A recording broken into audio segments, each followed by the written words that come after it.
360. Hi. Good morning.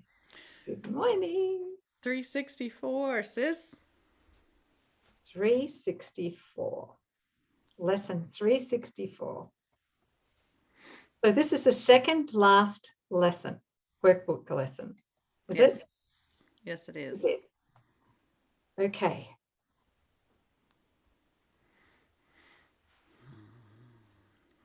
You're going to It, read, and then I who am. knows? And then who knows? Yes. Okay. This holy instant would I give to you.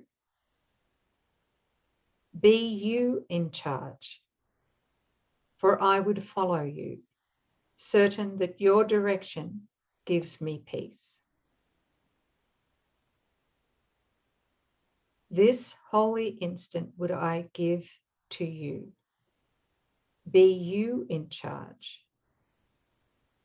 for I would follow you, certain that your direction gives me peace.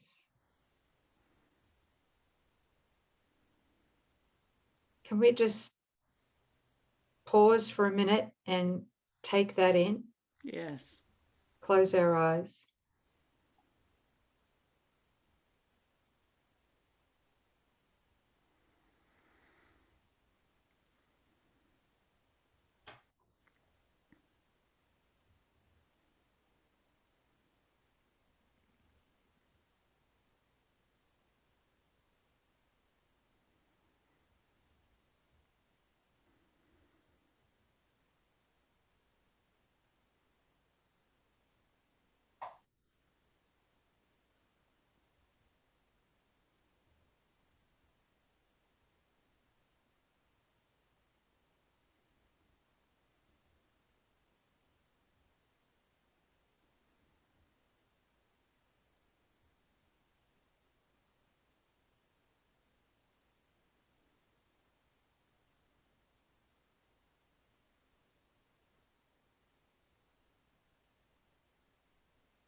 And if I need a word to help me, he will give it to me.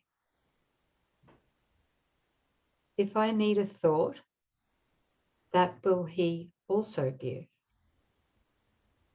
And if I need but stillness and a tranquil, open mind, these are the gifts I will receive of him.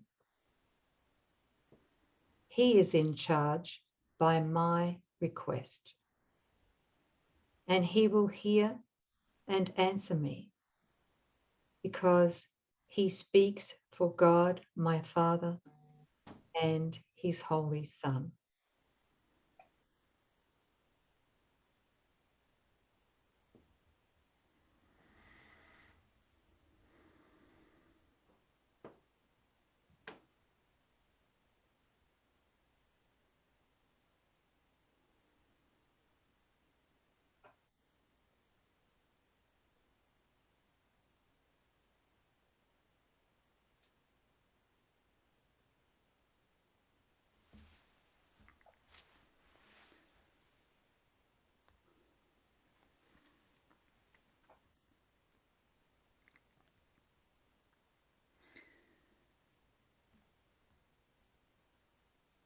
It, it feels right to to give a couple examples of what's possible when we get out of the way completely.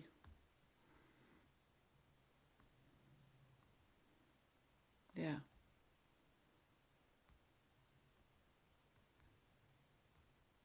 Yeah. Do you want to start, sis? I'll try. You're speaking about miracles, right? Yeah. Yeah. I want them to know what this will result in. Okay. Well, I might share one of the hundreds of miracles I've experienced, which was, to me back then, seemed to be in the ego's hierarchy of illusions, it seemed to be an illusion that was probably going to be one of the most difficult, apart from overcoming death. That was in my confused mind, right? Mm-hmm. Mm-hmm. Yeah. And so it was in 2012, and I was going through a particularly difficult phase of undoing or deconstruction of the ego. Yeah. And at that point, I was guided very, very strongly to leave my home and go on a sabbatical for a few months. And, you know, I put put the word out there. Anybody in North America, would you know where I could go? Anyway, the answer was Sedona in Arizona. Mm-hmm. So I packed up my little car at the time and took off. And what I was guided to do was to temporarily rent a little house outside of Sedona. And the landlady lived across the street from the house I rented. Yeah. And I wasn't on any kind of income at the time. And I couldn't depend on anyone else apart from myself. So it was very tight financially. Mm-hmm. And I was able to pay the first month's rent. But when it came, I think, to the second month's rent and the third month's rent, I saw that I was getting very low on finances. And yet I was bewildered because I thought, well, I'm doing my work. I'm fulfilling my function here. I was writing the first volume of the End of Death trilogy at the time. So I thought, my God, okay. I had to pay 2 months' rent in advance to the landlady there. And I realized that I didn't have enough money to cover it. It was $1,200 for 2 months' rent. Mm. I knew I had $921, I think, in my account. That was it. So I thought, look, I'll brave it.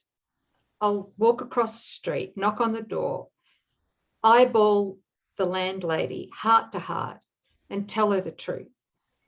I only have 900 at this point that I can take out to give you, not 1,200, right? Well, she was really, really disappointed. Very disappointed. Mm-hmm. And she agreed to it, but I could see that she was upset. Over the next couple of days until rent day was due, I felt really guilty. Very, very guilty. And I wouldn't even look at her when I went to water the garden out the front there. I would try and avoid her from my own guilt. And then on rent day, when I think it was early in the morning, I decided, well, this needs forgiveness. I mean, that's my function, isn't it? Mm-hmm. Mm-hmm. Right? So what am I going to do? What needs to be seen? And what I saw was there was a gap between the landlady and me. And it was in my mind and it was my guilt. Yeah. So when I saw that, my heart burst open. I cried. And then I went, I just want to close the gap with the landlady and myself. Yes. Right? Now, in that beautiful intention of closing the gap with the landlady and myself, the thought of financial scarcity left my mind. I just wanted to close the gap with her. Yeah. And I allowed that experience to happen.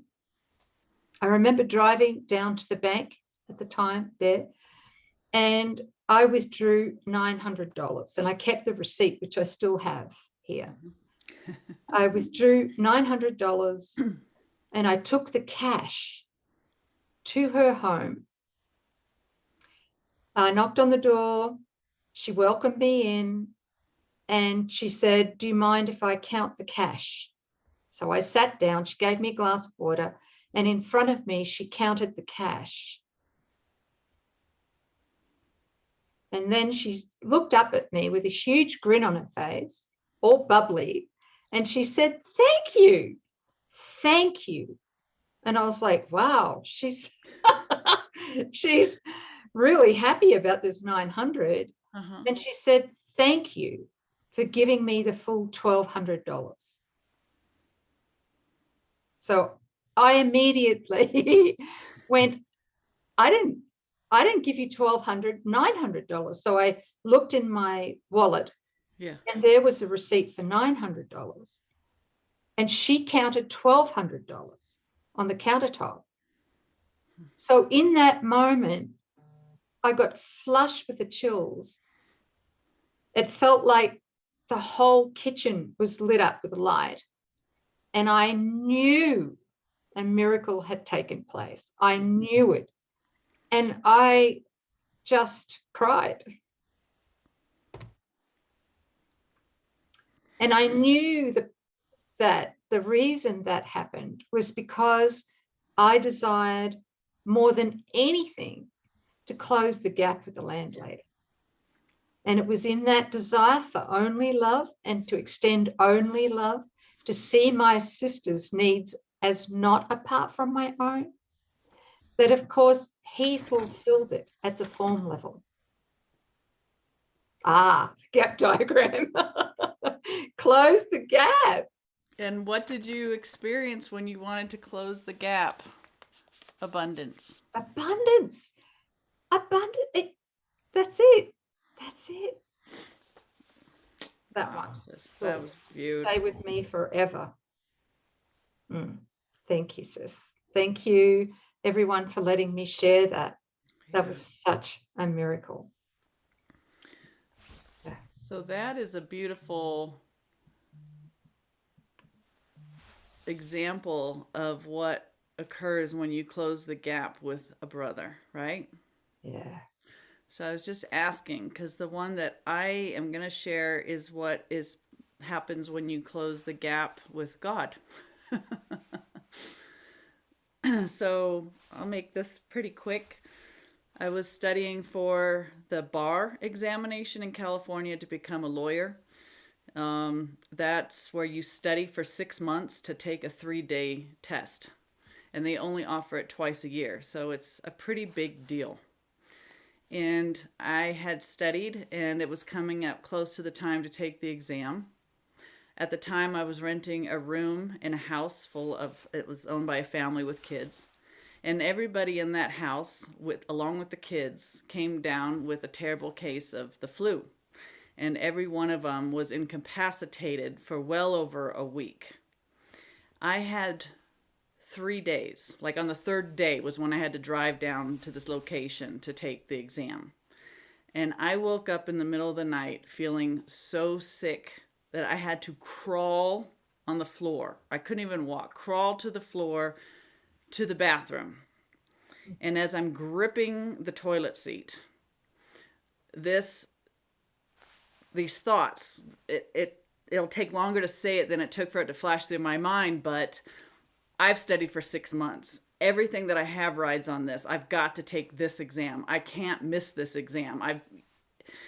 And this flu is going to take me out for well over a week, and there's nothing that I can do about it.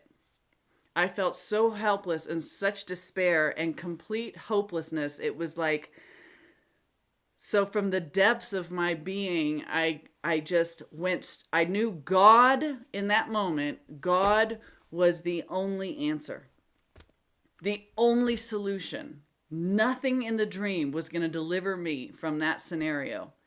And I needed to be delivered from that scenario. And so it was the prayer of the soul. 3 simple words. God, help me. I was completely open, completely out of the way. And in that moment, it was like when your feet tingle or your feet fall asleep or something. It started in my feet. and it was like a hand just drew something up and out of me. It just felt something was rising up out of the top of my head. And I heard the most authoritative, but so kind and so gentle voice say, "Get up and go back to bed." Just like your parent would say it. And I stood up. I went back to bed. I don't even remember falling back to sleep. I woke up the next morning 100%. And I went on to take the test. And you succeeded, right? Yes. High fives! High five. But the thing was, and I refer it back to it now as my no plan B prayer. When in a moment we turn to God without any thought that we can do anything to save ourselves, any thought that there's something other than the power of God, and the prayer is completely just to God, that was opening. It was a total forgiveness of the idea of Coreen that could do anything herself, and a complete availing of myself to God. And in that moment, God governed the whole situation. And the miracle occurred, the correction was, and what everybody would say, oh, that flu was really bad and it swept through the neighborhood and everybody had it and God, wasn't it awful, was nothing but a blip on the screen that was taken in an instant. So that's available because it was nothing but a thought. Yeah. And Thanks. you went, I love that. No plan B prayer. Yeah. God's all powerful. God fills all space. God's the only creator. This is God's show, God's kingdom. And what is his will for us? Perfection, holiness, life eternal. To express him, that's what God's will is. That we were created by him to express him. That's how he knows himself, through his son. And when we think that we're mythical me, we just, when we try to have a will apart from God, we sever the communication from God to us. When we think we're different or separate from our brother, we separate communication. And all of this is just a way to defiantly say God's not going to have his way, not his will, but our will. But when we lean in and join with our brothers, that's the first link, and we link up with God, that completes creation. I am one with my brother. I in you, you in me, we in him. That's accepting atonement, not a private, I'm accepting my oneness with God. It has to be all inclusive to give God back his kingdom. That means I am one with creation. I'm one with every brother. There isn't a single brother that I would omit. And we are one in God. Now the impulse can move again. Now the miracles flow. Now creation, as in heaven, so on earth, comes through. And we just behold incredible things that the ego says cannot be done. But all it took was somebody to connect the parts back. So that God's creation, the divine impulse, is now flowing as it always is. But while we try to dismantle through a private will and separation, no thanks God, no brother, that's the way that we would try to impede God's being God right here now. And how beautiful it is, that feeling. Thank you. To reconnect. I'm guided to just try and find something here while you're, because so have you guys heard the one about the shall I tell them? Have you seen me dance? Hurry up, sis. No, just I want to find something. I just heard it, so I don't know what it means. Yeah, trust it. Yeah, no, I can't find it. Sure you can. Well, okay. The Holy Spirit is invisible, but you can see the results of his presence. and through them you will learn that he is there. What he enables you to do is clearly not of this world. For miracles violate every law of reality as this world judges it. Every law of time and space, of magnitude and mass is transcended. Wow. For what the Holy Spirit enables you to do is clearly beyond all of them. That's it. That's it. Right there. That's it. And where is that from? That is from chapter 12, section 7 in the text. Yeah. But that's what you and I just experienced. I mean, that's one of the many, many miracles we've had. Yeah. Yeah. We could sit here for hours back to back. Yeah. Miracles have been astounding. That's why miracles are, they don't do anything. They don't correct anything. They reveal. It's a revealing. It's a moment where we drop our defenses and are willing to look with God, to let God have his kingdom. Let those laws govern us as opposed to what the ego says. It's dropping what we're so insistent upon to keep God out of the picture. In the absence of our defenses, God is omnipotent. God is omnipresent. God's love is the only love there is. Yeah. And that's everything we want, because it's everything we are. Beautiful. Thank you. His laws reverse all the laws of the world. You want to know what's possible? Look to Jesus. And he says, I'm here 3 years, you guys. You could do so much more. Greater works.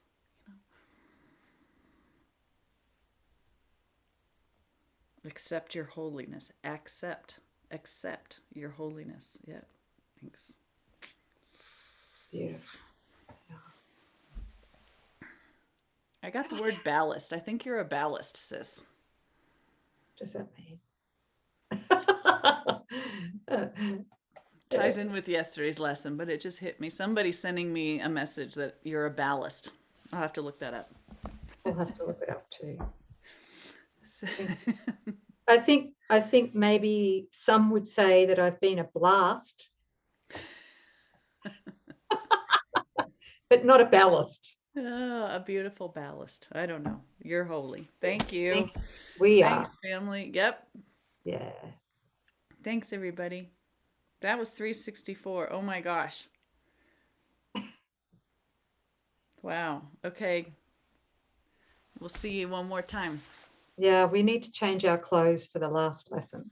I'm cold. Can I just keep my jacket on? I'll go put a blanket around you, sis. Thanks. All right, you guys. Thanks for joining. Love you. Hope that was helpful, inspiring. Yeah, have fun with that. Love you. Bye-bye. Bye.